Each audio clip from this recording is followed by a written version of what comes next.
Today the topic is importance of water and इसके written notes मैं description box में provide कर दूँगी. So what is the importance of water? Water is the medium of life and it is the most important compound ना सिर्फ human beings के लिए but for all the organisms. इसके अलावा ये वेरी करता है 65 to 89% in different organisms. Water is the vital for human survivals. For the human being survivals, it is very important. जो हमारे पास ह्यूमंस की बॉडी होती है वो मेडअप ऑफ होती है 60% वाटर, यानी कि हमारी बॉडी में 60% वाटर होता है. तो ये क्यों होता है? क्योंकि ये बहुत ज़्यादा इम्पॉर्टेंट है हमारे नॉर्मल फिजियोलॉजिकल फंक्शंस के लिए, जैसे कि लिए digestion, metabolism, circulation, temperature regulation and waste product की एलिमिनेशन के लिए. Without water human beings can't survive. Even though human beings के अलावा कोई भी ऑर्गेनिज्म जो इस दुनिया में है वो सर्वाइव नहीं कर सकता वाटर के बगैर. Proper water utilization is very very important for the human beings. अगर हम अपनी वाटर इनटेक को मेंटेन नहीं करेंगे, अपनी बॉडी के हाइड्रेशन लेवल्स को मेंटेन नहीं करेंगे, तो हमें डिहाइड्रेशन हो जाएगी और डिहाइड्रेशन की वजह से बहुत ज़्यादा हेल्थ इश्यूज़ क्रिएट हो सकते हैं. जिसमें कौन कौन से हेल्थ इश्यूज़ आते हैं, जैसे कि इंक्लूडिंग फैटीग, डिजीनेस, हेडेक. जैसे कि आपने नोट किया होगा कभी आपको सर दर्द होता है तो आप ये एक्सपेरिमेंट करके देखना, आप पानी पीना, तो उससे काफ़ी हद तक हेडेक ठीक हो जाता है, क्योंकि कभी कभी पानी की कमी की वजह से भी हेडेक हो सकता है.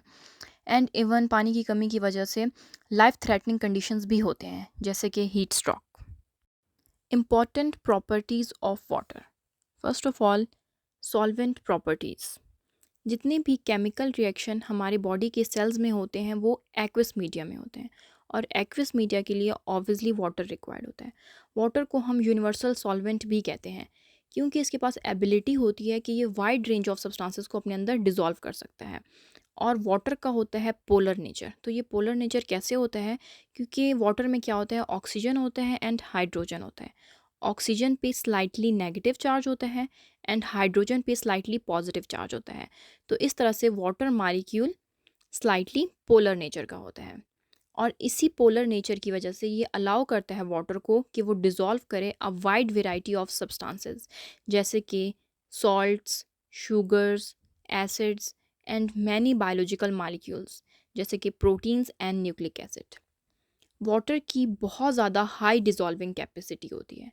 जब भी कोई सब्सटेंस डिज़ोल्व होता है वाटर में तो वो सराउंडेड हो जाता है वाटर से.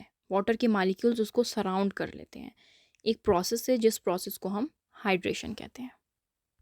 The second property of water is heat capacity. जो वाटर की हीट कैपेसिटी होती है वो बहुत ज़्यादा होती है. Water has a great ability of absorbing heat with a minimum of change in its own temperature. तो जो स्पेसिफिक हीट कैपेसिटी होती है वाटर की, फॉर एग्जांपल हमारे पास हमें कितनी कैलोरीज हीट की चाहिए होंगी 1 ग्राम ऑफ वाटर का टेम्परेचर 1 डिग्री सेंटीग्रेड राइज करने के लिए, हमें 1 कैलोरीज ऑफ हीट रिक्वायर होगा 1 ग्राम ऑफ वाटर का टेम्परेचर 1 डिग्री सेंटीग्रेड राइज करने के लिए. तो इसका क्या मतलब है? इसका ये मतलब है कि बहुत ज़्यादा हीट हमें रिक्वायर होगी कि सिर्फ 1 डिग्री सेंटीग्रेड हम वाटर का टेम्परेचर को राइज़ करें. ये किस वजह से होता है? ये इस वजह से होता है क्योंकि हमारे पास हमें बहुत ज़्यादा एनर्जी चाहिए होती है हाइड्रोजन बॉन्ड को ब्रेक करने के लिए. इसी तरह वाटर जो है वो एक्ट करता है टेम्परेचर स्टेबलाइज़र के तौर पे. फॉर एग्जांपल जैसे कि एनवायरनमेंट में अगर सर्टन थर्मल चेंजेस आती हैं तो वाटर उससे लिविंग ऑर्गेनिजम्स को प्रोटेक्ट करता है. तो जो वाटर की हाई हीट कैपेसिटी होती है वो हाइड्रोजन बॉन्डिंग की वजह से होती है.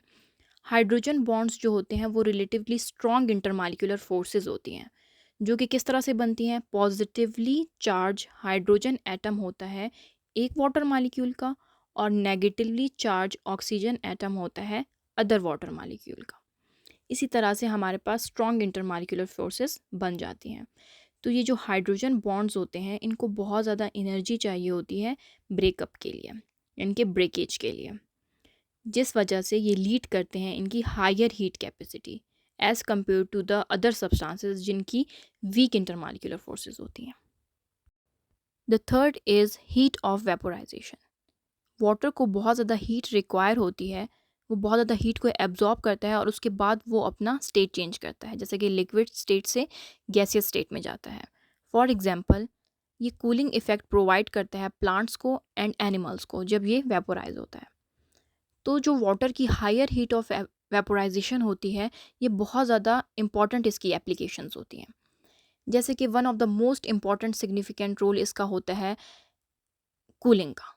When water evaporate from a skin, जैसे कि स्वेटिंग में, तो जब ये एवापोरेट करता है और या तो जब ये प्लांट्स में एवापोरेट करता है, तो ये क्या करता है, ये एब्जॉर्ब कर लेता है हीट एनर्जी को फ्रॉम द सराउंडिंग्स। तो जब ये एब्जॉर्ब करेगा हीट एनर्जी को, तो जब ये इनफ एनर्जी एब्जॉर्ब कर लेता है तो ये इवापोरेट करता है। तो जिस सरफेस से ये इवापोरेट कर रहा होगा उसको कूलिंग इफेक्ट देगा, क्योंकि उसके सराउंडिंग से उसने हीट को एब्जॉर्ब कर लिया और वो इवापोरेट कर रहा है, तो इस तरह से ये लीव करेगा कूलिंग इफेक्ट को। तो वाटर की बहुत ज़्यादा इम्पॉर्टेंस होती है रेगुलेट करने में टेम्परेचर को in living organisms. Ionization of water, जो वाटर मॉलिक्यूल्स होते हैं, ऑब्वियसली वी ऑल नो, ये आयोनाइज होते हैं into H+ and OH ions में, जो कि इफ़ेक्ट करते हैं और टेक पार्ट होते हैं इन मैनी रिएक्शंस, जो कि ऑब्वियसली ह्यूमन बॉडी के सेल्स में होते हैं। जो वाटर की एबिलिटी होती है सेल्फ आयोनाइज होने की, वो किस वजह से होती है, वो इसके एम्फोटेरिक नेचर की वजह से होती है। इसका क्या मतलब है, इसका ये मतलब है ये एसिड एंड बेस दोनों तरह से एक्ट कर सकता है। प्रोटेक्शन, वाटर की एक बहुत ज़्यादा इंपॉर्टेंट फीचर ये है कि वो प्रोटेक्शन प्रोवाइड करते हैं, क्योंकि water act as a lubricant. Let's see the example. For example, जो हमारी आइज़ में टीयर्स होते हैं, वो प्रोटेक्ट करते हैं हमारी आइज़ की सरफेस को फ्रॉम रबिंग ऑफ आईलिड्स। इसके अलावा जो वाटर होता है वो प्रोटेक्शन प्रोवाइड करता है हमारे ऑर्गन्स को, जो हमारी बॉडी के ऑर्गन्स होते हैं उनको प्रोटेक्ट करता है फ्रॉम द ट्रॉमा और एनी सडन इंजरी।